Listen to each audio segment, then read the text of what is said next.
Hello everyone. आज मैं start करने जा रहा हूँ अपनी ड्राइविंग सीरीज़ का फर्स्ट एपिसोड। तो ड्राइविंग सीरीज़ को स्टार्ट करने की मेरे को रिक्वायरमेंट क्यों लगी, वो इसलिए लगी कि भाई लोग गाड़ियों को चलाना सीख लेते हैं, रोड पर लेके निकल जाते हैं, लेकिन कहीं ना कहीं भाई उनकी जो स्किल्स हैं उसके अंदर कमियां रह जाती है। या फिर ये कह लो कि भाई 10 दिन, 15 दिन, 20 दिन, जितने भी दिन उन्होंने ड्राइविंग स्कूल से सीखी, वहाँ से सीखने के बाद उनको प्रॉपर तरीके से कॉन्फिडेंस नहीं आ पाता है। तो इन ड्राइविंग लेसन्स के थ्रू भाई मैं एज ए सप्लीमेंट ही आपके लिए काम करेंगे, एज ए साइड सपोर्ट आपके लिए काम करेंगे कि आप ड्राइविंग स्कूल से तो सीखते रहें। मैं ये नहीं कह रहा कि भाई आप ड्राइविंग स्कूल से ड्राइविंग सीखना बंद कर दें या फिर प्रॉपर तरीके से इन वीडियोस के ऊपर ही डिपेंडेंट हो जाए, मैं ऐसा बिल्कुल नहीं कह रहा हूँ। मैं ये कह रहा हूँ कि भाई आप ड्राइविंग स्कूल या फिर भाई किसी बड़े जिससे भी आप गाड़ी सीख रहे हैं वहाँ से सीखें, लेकिन साथ ही साथ जो ये वीडियोस हैं, ये ड्राइविंग लेसन्स हैं, ये आप लोगों को हेल्प करेंगे आपकी उन पर्टिकुलर स्किल्स को और शार्पन करने के लिए।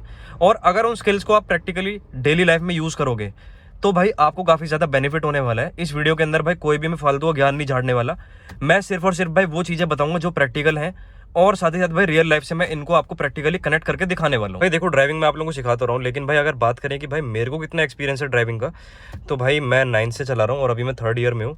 तो आप अंदाज़ा लगा सकते हैं भाई लगभग मैं 6 से 7 साल हो गए मेरे को कार चलाते हुए। और मैनुअली चलाई है मैंने आज तक, ऑटोमेटिक भी चला रखी है बीच में, गाड़ियाँ तो मैंने बहुत सारी चलाई हैं, बट हाँ मेरे को ड्राइविंग का भाई अच्छा खासा एक्सपीरियंस हो गया है। सिर्फ और सिर्फ भाई आपको गाड़ी को ऑपरेट करना नहीं सिखाऊंगा, मैं आपको साथ ही साथ भाई पर्टिकुलर जो प्रैक्टिकली चीज़ क्यों यूज़ होती है, मान लो फॉर एग्जांपल गियर लीवर है या फिर आपका भाई क्लच है या ब्रेक है, रेस है, इन सब चीज़ों का क्या काम होता है, डिपर है, इन सब चीज़ों का क्या काम होता है, इन सभी चीज़ों को भाई हम स्टेप बाय स्टेप जानेंगे। तो भाई सबसे पहले अब हम वीडियो को स्टार्ट करते हैं। सबसे पहले भाई मैं आपको बता दूं, गाड़ियाँ होती हैं भाई हमारी 2 तरह की। सबसे पहले होती है भाई मैनुअल ट्रांसमिशन की गाड़ी, जो कि भाई आप लोग यहाँ पे देख रहे हो, ये भाई 5 स्पीड मैनुअल ट्रांसमिशन है। दूसरी जो होती है वो होती है भाई हमारी ऑटोमेटिक गाड़ी। मैनुअल जो गाड़ी होती है भाई उसके अंदर आपके 3 पेडल्स होते हैं नीचे, ये देख सकते हो आप। सबसे पहला है भाई आपका ये वाला लेफ्ट, जिसको कहते हैं हम क्लच, इसको कहते हैं हम ब्रेक और इसको कहते हैं हम एक्सेलरेटर। तो भाई इसको आप राइट साइड से अगर पढ़ोगे ABC, या फिर भाई कह सकते हो RBC, रेस ब्रेक क्लच, इस तरीके से आप रीड कर सकते हो। फॉर एग्जांपल अगर आपकी ऑटोमेटिक गाड़ी होगी तो उस केस में आपके सिर्फ राइट वाले 2 पेडल्स होंगे, यानी लेफ्ट वाला आपका ब्रेक का है, राइट वाला आपका एक्सेलरेटर है। तो ऑटोमेटिक कार के अंदर सिर्फ 2 पेडल होंगे। इस वीडियो के अंदर भाई मेरे पास मैनुअल कार है, तो भाई बेसिकली ये जो ड्राइविंग सीरीज है हमारी, इसके अंदर मैं आपको मैनुअल कार ही चलाना सिखाने वाला हूँ। बाकी भाई अगर आप मैनुअल सीख लोगे तो भाई ड्राइविंग करना ऑटोमेटिक कार को भाई कोई भी रॉकेट साइंस नहीं है। Most of the driving schools होते हैं, वहाँ पे भाई आपको जिन गाड़ियों पे सिखाया जाता है वो बेसिकली भाई वैगनआर होती है, स्विफ्ट होती है। मैं प्रैक्टिकली भाई सजेस्ट नहीं करूँगा कि भाई इन कार से और बड़ी कार के ऊपर आप सीखें ड्राइविंग को सीखने के लिए भाई इतनी बड़ी car Alto, Swift, WagonR, i10, ये कार्स भाई एनफ है आपकी ड्राइविंग को सीखने के लिए, क्योंकि इससे क्या होता है भाई जजमेंट करने में आपको आसानी हो जाती है। मतलब भाई अगर आपने फॉर एग्जांपल बड़ी गाड़ी चलानी सीख ली तो भाई कई बार लोगों को दिक्कत आती है, वो भाई छोटी गाड़ी को इजीली नहीं चला पाते हैं। भाई हम प्रैक्टिकली जिस कार से सीखने वाले हैं, मैं आपको जिससे सिखाने वाला हूँ, वो है भाई वैगनआर CNG। इसके ऊपर आपके प्रॉपर ड्राइविंग लाइसेंस मैं आपको देने वाला हूँ। सो भाई सबसे पहले अगर हम बात करें भाई, गाड़ी के अंदर 3 पेडल्स होते हैं नीचे। सबसे पहला है आपका भाई क्लच, सेकेंड है आपका ब्रेक, और राइट मोस्ट है आपका भाई एक्सेलरेटर। तो सबसे मेन चीज अगर मैं आपको बताऊं कि भाई जो आपका लेफ्ट वाला फुट है ना भाई, वो आपका सिर्फ और सिर्फ भाई क्लच को ही यूज करने के काम आएगा। तो लेफ्ट फुट से ना ही आपको कभी ब्रेक को छेड़ना है, ना ही आपको एक्सेलरेटर को छेड़ना है। लेफ्ट फुट आपका ऑलवेज क्लच पे रहेगा, जो लेफ्ट वाला है। राइट की अगर हम बात करें भाई, राइट में आपका ब्रेक है और एक्सेलरेटर है। राइट फुट की अगर हम बात करें, राइट फुट आपका ब्रेक पे और एक्सेलरेटर पे रहेगा। राइट फुट आपका मतलब simultaneously depending upon the condition आपको यूज करना है। जब आपको ब्रेक देनी है तब आप ब्रेक ऑपरेट करेंगे राइट वाले फुट से, जब आपको एक्सेलरेटर की नीड है तब आप एक्सेलरेटर को ऑपरेट करेंगे राइट वाले फुट से। बेसिकली भाई जो क्लच है हमारा, क्लच हमारा काम आता है भाई गियर्स को यूज करने के टाइम पे। ये हमारे गियर स्टिक है, तो जब जब आप अपनी कार के अंदर भाई गियर ऑपरेट करेंगे, क्योंकि देखो मैनुअल कार है, मैनुअल कार के अंदर आपको गियर्स का सिलेक्शन भाई खुद करना पड़ता है। ऑटोमेटिक कार होगी तो भाई वो गियर्स ऑटोमेटिकली सिलेक्ट करेगी, इसीलिए वहां पे भाई क्लच का यूज नहीं दिया होता, इसीलिए आपकी ऑटोमेटिक कार के अंदर क्लच प्रेजेंट नहीं होता है। तो भाई मैनुअल कार है, सीधी सी बात है भाई, क्लच को आप तभी ऑपरेट करेंगे या यूज करेंगे जब जब आपको गियर बदलना है, वो भी भाई डिपेंडिंग अपॉन द कंडीशन हम आगे फ्यूचर में देखेंगे। नेक्स्ट चीज है भाई brake. As the name suggest, भाई रोक देना। ब्रेक आपकी यूज होती है भाई गाड़ी को रोकने के टाइम पे। ब्रेक्स को आपको तभी अप्लाई करना है जब आपको अपनी कार को स्टैंड स्टिल करना है, या फिर आपको अपनी कार की जो स्पीड है उसको भाई रिड्यूस करना है। लास्ट जो है भाई, इसको कहते हैं हम एक्सेलरेटर, और भाई देसी भाषा में इसको भाई रेस भी कहते हैं। रेस रेस मतलब भाई तेज भागना, यानी ये कार की स्पीड को हमेशा इंक्रीज करने के ही काम आएगा, इससे आपकी कार की स्पीड कभी भी डाउन नहीं होगी। एक्सेलरेटर हमेशा आपकी कार की स्पीड है उसको भाई इंक्रीज करने के काम ही आने वाला है। तो नेक्स्ट चीज जो है हमारी वो है भाई ये steering wheel. Steering wheel, steer का मतलब भाई डायरेक्शन को चेंज करना। अगर आप इस स्टीयरिंग व्हील को भाई लेफ्ट साइड में रोटेट करेंगे तो आपकी कार लेफ्ट चली जाएगी। अगर आप अपनी स्टीयरिंग व्हील को राइट साइड में रोटेट करेंगे तो आपकी कार भाई राइट डायरेक्शन में मूव करनी स्टार्ट हो जाएगी। First and the foremost thing भाई, गाड़ी का जो स्टीयरिंग है उसको कभी भी भाई गाड़ी को बिना स्टार्ट करे ऑन नहीं करना है, उससे जो आपका स्टीयरिंग का सिस्टम है उस पर भाई लोड पड़ सकता है। सो सबसे पहले आपको कार को स्टार्ट करना है। ठीक है, कार हमारी इस समय भाई स्टार्ट है। स्टीयरिंग का जो ये वाला पोर्शन है ये भाई सेंटर में है, और बाहर भी मैं अगर आपको दिखाऊं भाई हमारी कार के जो व्हील्स हैं वो स्ट्रेट हैं। देख सकते हो भाई हमारी कार के जो व्हील्स हैं वो भाई स्ट्रेट हैं। तो अगर मैं इसको भाई एक बार घुमाया फिर मैंने और घुमाया तो भाई इसका स्टीयरिंग आप देख सकते हो भाई, मैं इससे जज कर रहा हूँ, इसने 1.5 टर्न्स लिए हैं। अभी स्टीयरिंग स्ट्रेट है, 1.5 टर्न्स लिए राइट में भी, और हमेशा लेफ्ट में भी भाई 1.5 टर्न्स ही हमारा स्टीयरिंग व्हील लेगा। डिपेंड कर सकता है भाई कार टू कार कि आपकी कार का जो स्टीयरिंग है भाई वो कितने रोटेशंस ले रहा है। बाकी भाई रोटेशन से कोई भी आपका ड्राइविंग पे इफेक्ट नहीं आने वाला है। बस हाँ, रोटेशन से आपकी कार का जो स्टीयरिंग है उसकी सेंसिटिविटी उस पर बहुत ज़्यादा मैटर करती है भाई रोटेशन के ऊपर। अगर बात करें भाई स्टीयरिंग को होल्ड करने की, तो फॉर एग्जांपल अगर आप इसको एज ए क्लॉक जज करो तो आपका 12 यहाँ पे होता है, 3 यहाँ पे होता है, 6 यहाँ पे, 9 यहाँ पे। लेफ्ट हैंड को आपको भाई 9 वाली पोजीशन पे रखना है, राइट हैंड को आपको 3 वाली पोजीशन पे रखना है। ये पोजीशन सबसे ज्यादा भाई आइडियल मानी जाती है गाड़ी को ड्राइव करने के लिए। अब बात करते हैं भाई नेक्स्ट चीज की। नेक्स्ट चीज है आपकी भाई गियर लीवर। ये भाई मोस्ट ऑफ द कार्स के अंदर जो मैनुअल कार्स हैं, जहाँ पे हम सिर्फ मैनुअल कार्स की बात करेंगे, most of the manual cars के अंदर भाई आपका 5 स्पीड मैनुअल ट्रांसमिशन आता है, और अब जो मॉडर्न कार्स आ रही है भाई उनके अंदर किसी किसी में 6 स्पीड मैनुअल ट्रांसमिशन भी आ रहा है। तो भाई सिंपल से है, मैं इसके अंदर भाई आपको 5 स्पीड मैनुअल ट्रांसमिशन पे ही बताने वाला हूँ। तो जब जब आपको गियर चेंज करना है, ये बात मेरी ध्यान रखना भाई, ये बहुत की पॉइंट है। जब भी आपको कार का गियर चेंज करना है हमेशा आपको क्लच को फुल्ली प्रेस करना है, क्योंकि अगर आप भाई बिना क्लच को प्रेस करे अपने कार के गियर को एंगेज करने की कोशिश करोगे, पहली बात तो वो एंगेज हो ही नहीं पाएंगे, और अगर फॉर एग्जांपल एंगेज हो भी जाते तो भाई उससे आपकी कार का जो गियर बॉक्स है उस पर काफी ज्यादा बुरा इफेक्ट पड़ेगा। क्लच को पूरा प्रेस करना है, हाफ भी नहीं प्रेस करना, फुल प्रेस करके ही आपको गियर को चेंज करना है। जो हमारा गियर बॉक्स है, गियर लीवर है या फिर गियर स्टिक कह लो, गियर स्टिक को आपको बहुत ही प्यार से यूज करना है। प्यार से यूज करने का मेरा मतलब है भाई बिल्कुल ऐसे जान लगा के यूज नहीं करना है कि इस तरीके से आप यूज कर रहे हो इसको, नहीं।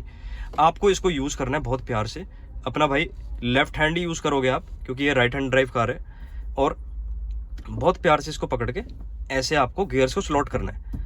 फॉर एग्जाम्पल भाई आपके घर के अंदर पानी का जो टैप होता है भाई, उसको आप जितना जितना खोलोगे उतना ही स्पीड से पानी भाई उसमें से बाहर आएगा।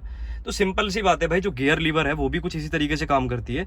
जितना हायर आपका गियर होगा, यानी जितना फॉर एग्जांपल आपका अपर गियर होगा, उतनी ही स्पीड आपकी कार ज्यादा अटेन करेगी। बाकी depending upon the car speed आप गियर को एंगेज करोगे अपनी कार के अंदर, या फिर अपनी कार के अंदर गियर को आप तभी चेंज करोगे जैसे जैसे आपको आपकी कार के अंदर स्पीड की रिक्वायरमेंट होगी। अगर आपकी कार की स्पीड कम है तो आप गियर को डाउन करोगे, या फिर आपको कार की स्पीड कम करनी है गियर को डाउन करोगे, और अगर आपको अपनी कार की स्पीड बढ़ानी है तो आप गियर को इंक्रीज करोगे। सो नेक्स्ट चीज जो है हमारी भाई वो है भाई IRVM। IRVM internal rear view mirror, ORVM outside rear view mirror. एक लेफ्ट में होता है भाई, एक होता है आपका राइट में। तो बेसिकली ORVM या फिर IRVM रियर व्यू मिरर इनके अंदर कॉमन है। रियर व्यू मिरर का मतलब ये है, चाहे इंटरनल है चाहे भाई आउटसाइड है, ये आपकी कार को अंदर बैठे बैठे जज करने में हेल्प करते हैं कि भाई आपकी कार पीछे वाले व्हीकल से कितनी दूर है। या फिर अगर राइट साइड का ORVM है तो भाई ये देख सकते हो आप कि भाई पीछे की तरफ राइट डायरेक्शन में आपकी कार पीछे वाले व्हीकल से कितना दूर है। या फिर भाई लेफ्ट में आप देख सकते हो, लेफ्ट डायरेक्शन में आपकी कार पीछे वाले व्हीकल से या फिर किसी पर्टिकुलर जजमेंट पॉइंट से कितना दूर है। नेक्स्ट बेसिक की अगर हम बात करें भाई, ये स्पीडोमीटर है। ये बेसिकली आपकी कार की कितनी स्पीड पे आपकी कार चल रही है, या फिर और भी काफी सारी इन्फॉर्मेशन दिखाता है, चाहे आपकी कार के अंदर फ्यूल कितना है, ये सब चीजें आपकी कार के अंदर ये शो करता है। भाई ज्यादा मैं आप लोगों को बोर नहीं करना चाहूंगा, अब मैं सीधा भाई ड्राइविंग के ऊपर बढ़ने वाला हूँ। तो भाई मेक श्योर जब भी आप अपनी कार को ड्राइव करना स्टार्ट करें हमेशा चेक करें कि आपकी कार का जो टायर है भाई उसके अंदर हवा प्रॉपर है या फिर नहीं है। ये है आपकी भाई सीट। अब ये जो पर्टिकुलर सीट है भाई इसके अंदर हाइट एडजस्टमेंट का फंक्शन नहीं दे रखा। इसके अंदर आपकी जो सीट है भाई, ये जो लीवर है इसको पकड़ के भाई इसको पीछे कर सकते हो या फिर भाई आप आगे कर सकते हो। इससे आप अपनी कार का जो बैक है इसको भाई अगर आप उठा के रखोगे, इसके थ्रू अपनी कार के जो बैक है भाई, बैक सपोर्ट, इसको आप सेट कर पाओगे। आज की जितनी भी मॉडर्न कार है भाई उन सब के अंदर स्टीयरिंग एडजस्टमेंट आता है, इस कार के अंदर नहीं है, बट चलो कोई बात नहीं। सबसे पहले आपको अपनी कार की सीट को भाई एडजस्ट करना है अपने अकॉर्डिंग। और भाई जो आपकी सीट है ना भाई, सीट को आपको बिल्कुल भी रेस्ट मोड के अंदर नहीं करना है एडजस्ट।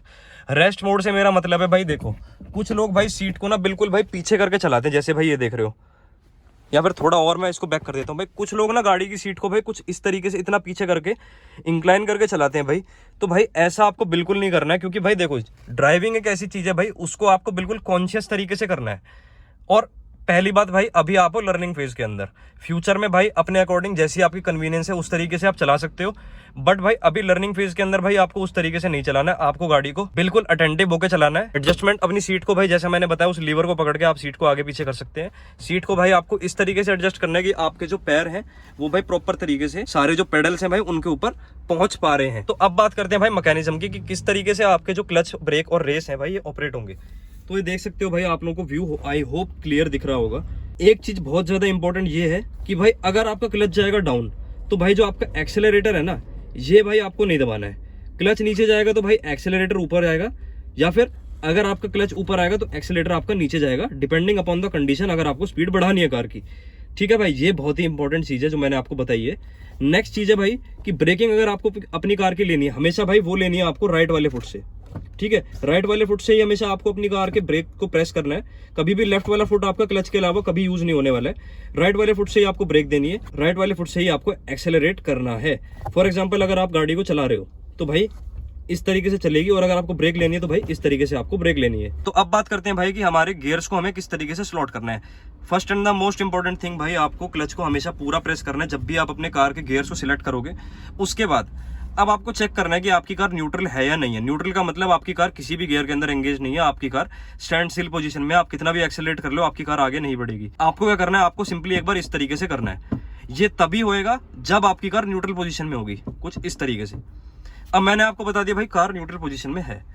अब आपको फॉर एग्जांपल गाड़ी को फर्स्ट गियर में डालना है। हमेशा शुरुआत करनी है भाई फर्स्ट गियर से, अगर आपकी कार स्टैंड स्टिल पोजीशन से आपको उठानी है तो भाई फॉर एग्जांपल आपको अपनी कार को फर्स्ट गियर में डालना है। क्लच को आपने पूरा प्रेस करा, उसके बाद आपको क्या करना है, गियर स्टिक को सिंपल हल्के हाथ से, बहुत हल्के हाथ से, ये भी नहीं कह रहा कि भाई बहुत ही हल्के से करो, बट हाँ इस पे ज़्यादा जोर नहीं देना, क्योंकि भाई इसको खराब होते हुए ज़्यादा देर नहीं लगती है। बहुत हल्के हाथ से इसको ऐसे लेफ्ट में करना है और आगे की तरफ कर देना है इसको स्लॉट। ये देखिए जैसे इसमें दे रखा है भाई, इस पाथ अगर न्यूट्रल है तो आपका गियर भाई सेंटर में है, ये देखो। और अगर आपको फर्स्ट गियर लगाना है भाई, लेफ्ट ले गए और आगे की तरफ आपने स्लॉट कर दिया, ये आपकी कार का लग गया फर्स्ट गियर। कार के अंदर हम बैठ तो गए, सारी चीजों के बारे में हमने जान तो लिया, लेकिन भाई अगर कार स्टार्ट ही नहीं होगी तो भाई कैसे चलाओगे। कुछ ये ऐसी रहने वाली हमारी कार की भाई, कीज डिफरेंट टाइप की हो सकती हैं, वो चीज़ के बारे में हम नहीं करेंगे। कुछ कार्स भाई आजकल पुश स्टार्ट टेक्नोलॉजी के साथ भी आ रही है, मतलब भाई बटन दबाया आपकी कार स्टार्ट हो जाती है, बटन दबाया या फिर आपकी कार ऑफ हो जाती है। स्मार्ट की वाली कार्स भी आ रही है, बट भाई हम इसके अंदर भाई इसी कार के साथ सीखने वाले हैं। आपको क्या करना है, अपनी कार की जो की है भाई उसको कुछ इस पोजीशन पे इंसर्ट करना है। एक बार आप इसको घुमाएंगे तो आपकी कार के जो कुछ इलेक्ट्रॉनिक्स हैं, कुछ पर्टिकुलर इलेक्ट्रॉनिक्स की बात कर रहा हूँ, सारी ऑन नहीं होंगी।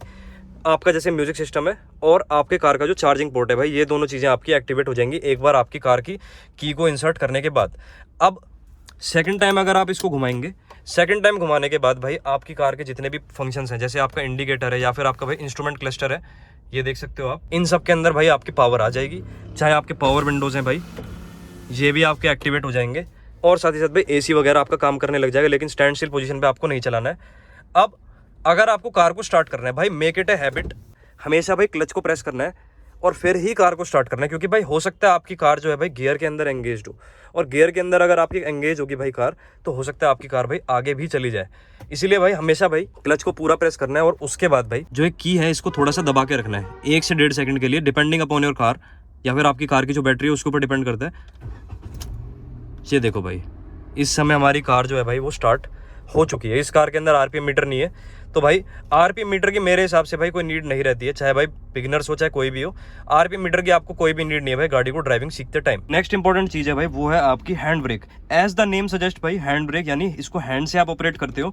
इसकी नीड आपको कब पड़ती है, फॉर एग्जाम्पल आपकी कार भाई स्लोप पे खड़ी, चाहे इंक्लाइंड है, फॉरवर्ड या फिर बैकवर्ड, तो भाई आपकी कार को उसी पर्टिकुलर पोजीशन पे होल्ड करने के लिए इसका यूज किया जाता है। ये देख सकते हो, अभी हैंड ब्रेक हमारी एंगेज नहीं है, इसको आपको झटके से नहीं खींचना है, आपको क्या करना है, इसको दबाना है और इस तरीके से खींच के छोड़ देना है। अब ये देखो आपकी हैंड ब्रेक इस समय एंगेज हो चुकी है। ये आपकी कार को भाई स्टैंड स्टिल रखता है उसी पर्टिकुलर पोजीशन में जहाँ पे आपकी गाड़ी है। अगर आपको हैंड ब्रेक को भाई डाउन करना है, डाउन करने के लिए आपको सिंपल सा एक काम करना है। आपको अगर इसको इसी पोजीशन में आप क्या कहते हैं बटन को दबाओगे, बटन नहीं दबने वाला है। आपको इसको हल्का सा पुल करना है, फिर बटन को दबाना है और फिर रिलीज कर देना है, सिंपल। सो गाइस बस यही था आज की वीडियो में। आज की वीडियो के अंदर मैंने आपको कुछ बेसिक्स बताए ड्राइविंग के कि भाई किस तरीके से आपकी कार के अंदर जितनी भी चीज़ें दी गई हैं, चाहे भाई let it be the gear lever और द स्टीयरिंग व्हील और भाई accelerator, brake, clutch, anything else, भाई आपको इन सब चीज़ों को किस तरीके से ऑपरेट करना है, ये सब मैंने आज की वीडियो में आपको बताया और क्या क्या इन सब चीज़ों का यूज़ होता है। तो भाई अगर ये वीडियो आपको अच्छी लगी है, do let me in the comment section. कोई आपकी क्वेरी है भाई वो भी आप कमेंट्स के माध्यम से मेरे से पूछ सकते हैं। इंस्टाग्राम हैंडल मेरा डिस्क्रिप्शन में दे रखा है, वहाँ भी आप आके अपनी किसी क्वेरी को रेक्टिफाई कर सकते हैं। तो अगर ये वीडियो आपको थोड़ी सी भी अच्छी लगी, इन्फॉर्मेटिव लगी, वीडियो को लाइक कर देना, चैनल को सब्सक्राइब कर देना और साथ ही साथ भाई बेल आइकन को प्रेस करना मत भूलना, ताकि मैं नेक्स्ट एपिसोड डालूं आपके पास नोटिफिकेशन सबसे पहले आए। और भाई शेयर कर देना अपने किसी भी भाई के साथ जिसको भाई ड्राइविंग सीखनी है या फिर भाई वो करंटली सीख रहा है। So guys meet you in the second episode. Good bye, जय हिंद।